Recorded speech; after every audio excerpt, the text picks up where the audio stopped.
Any system of thought that's based to any extent upon a threat of violence, which is what hell is. It's a threat of eternal torture. Any system of thought that has that thought in it, that scares the mind of children who go to bed at night wondering if they're going to go to hell, it is a morally bankrupt system. You should not be proud to hold that Bible under your arm. It is morally bankrupt, and you're better than that. There's a better way. The Bible served its time. It is irrelevant. It is anachronistic.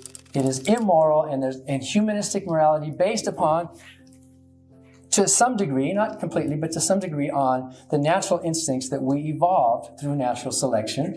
Even Thomas Jefferson said he thought compassion was a natural instinct. Scientists are now concluding, especially in the last 5-10 years, there's all sorts of scientific explanation for the origin of reciprocal altruism. We can see it in other species. We can see it in ourselves. And most of us fall along that bell curve somewhere. Some of us are saints and some of us are sinners, if I can borrow some words. Most of us fall somewhere in the middle as human beings. We know what it means to be moral without consulting some 10 commandments that came from some mountain on high, only three of which are relevant to modern American law. The other 7 are totally irrelevant. The first 4 have nothing to do with ethics. It is a bad system of law, and we can think for ourselves and rise above. We can know, not only can we know by looking at the Bible that the God of the Bible does not exist, we can know that the atheistic way is actually a superior intellectual and moral way of thinking. I think one of the best ways to become an atheist is to actually read the Bible. Most people don't read it. They just kind of scroll down like, I accept the terms and go. But have you actually ever read this book? Sonny, you believe in depravity? Well, so do I. This book is totally depraved. You are presupposing the truth of a shameful spectacle that should embarrass you and disgust you as a moral human being. It's obvious that the alpha male God in this book reflects the fears, insecurities, ignorance, territorialism, and arrogance of the macho men who wanted to preserve their property, including their slaves and their wives. The God they invented is an abusive husband who controls his wife, the Israelites, with threats, with violence, and with fear. Does the Bible or does it not say that the boy children must be marked in the flesh for the covenant? Mandate for genital mutilation. Does the Jewish prayer of the Orthodox begin or not begin? Every man must begin his daily prayers by saying to God, thank you, first for not making me a woman, second for not making me a Gentile. Women, in case you want to know, have to pray, thank you for making me what I am. Don't you see how man-made this is? How so clearly tribal and human, in the baser sense of the word, are the origins of this cult? Don't you think you can see beyond that and maybe do a fraction better? But I don't know if I would have chosen this year to bring up the treatment of children in orphanages as a defense of Christianity. I mean, okay, if you like. Okay, there are bad apples in every barrel. It can happen in any institution that people take advantage of children in their care. I dare say that's true. I mean, in fact, I would have to concede it's true. After all, we are members of a not particularly highly evolved primate species. That's what we know about ourselves. You can forget original sin, the problem of good and evil and suffering. All you need to know is that we are primates, and it shows. We're half a chromosome away from chimpanzees, and it shows. There's no mystery here. But I don't think it can be separated from the terrible way the church has treated the children in its care, from the teachings, say, of Pope Benedict, that the first communion inflicted on a child must be as early as possible, that it's based on a principle of as quickly as possible annexing and dominating the child. Actually, if you know of any religion of which that sinister calculation is not true, I'd be very interested to hear about it.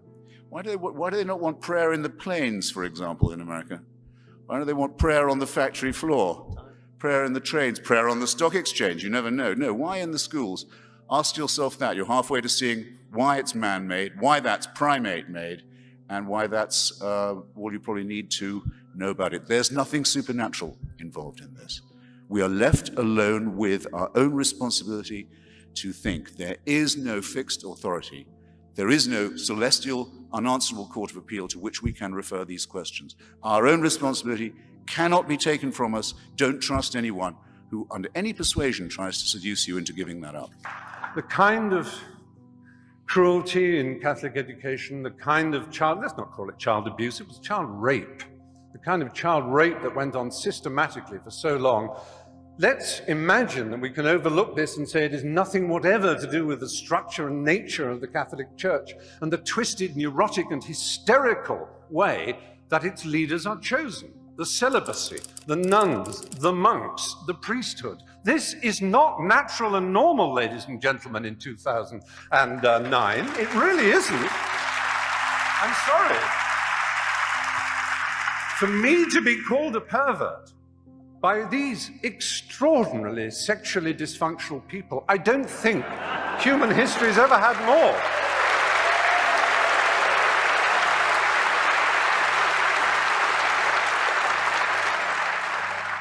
I have to say, this is not a problem that necessarily is permanent. I like to believe that in 10 years' time I could come back and argue the opposite. Even though I've talked about the history and the structural problems of this benighted institution, and the cruelty and the unpleasantness it has caused around the world, I have yet to approach one of the subjects dearest to my heart. I've made 3 documentary films on the subject of AIDS in Africa.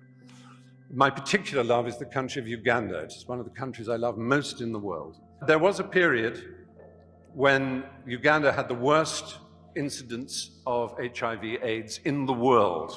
I went to Rakai, the village where it was first spotted. But through an amazing initiative called ABC, abstinence, be faithful, correct use of condoms, those 3, I'm not denying that abstinence is a very good way of not getting AIDS. It really is. It works. So does being faithful. But so do condoms. And do not deny it. And this Pope, not satisfied with saying condoms are against our religion, please consider first abstinence, second being faithful to your partner. He spreads the lie that condoms actually increase the incidence of AIDS. He actually makes sure that aid is conditional on saying no to condoms. I have been to, there's a hospital in Bwindi in the west of Uganda where I do quite a lot of work. It is unbelievable, the pain and suffering you see.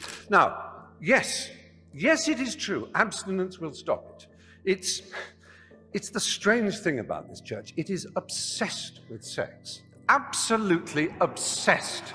Now they will say, we with our permissive society and our rude jokes are obsessed. No, we have a healthy attitude. We like it, it's fun, it's jolly, because it's a primary impulse. It can be dangerous and dark and difficult. It's a bit like food in that respect, only even more exciting. The only people who are obsessed with food are anorexics and the morbidly obese. And that, in erotic terms, is the Catholic Church in a nutshell. I can't prove there's no God. I can't say definitively there's no God. What I can say definitively, however, is that I wouldn't want to live in a universe with one. Okay? And the reason for that is that I find that this question of meaning is an interesting question.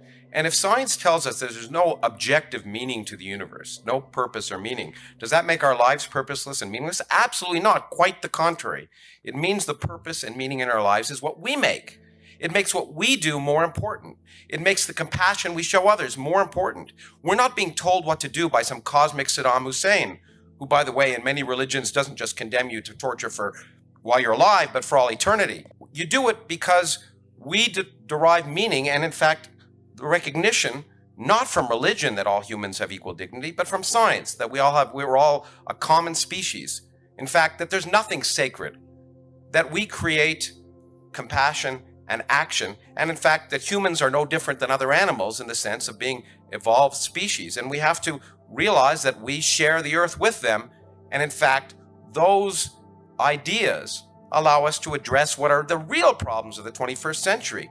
And if we keep going back to this medieval or earlier kind of myths, we won't address that. In fact, I sort of take umbrage at this sister's remarks, because I don't think anything she said had anything to do with religion. She said understanding dignity, treating people with compassion, and then what people of religion do is they usurp that. They say, if you're not religious, you can't have any of that. But all of those ideas come from a rational view of who we are and how we should relate to others. The best example of tolerance and across cultures that I can think of is nearby here in Geneva at the Large Hadron Collider. There is a machine that's built by people from 100 different countries, speaking a dozen different languages with many different religions and cultures, building these devices that have to work to a millionth of a meter. And it works because science brings people together. Science tells us that we are a common species and we can work together to make the world a better place. And I will close with a quote. I won't sing it, you'll be pleased to know. From Jacob Bronowski, who said, the world is permeated through and through by science. And you can't turn it into a game merely by picking sides.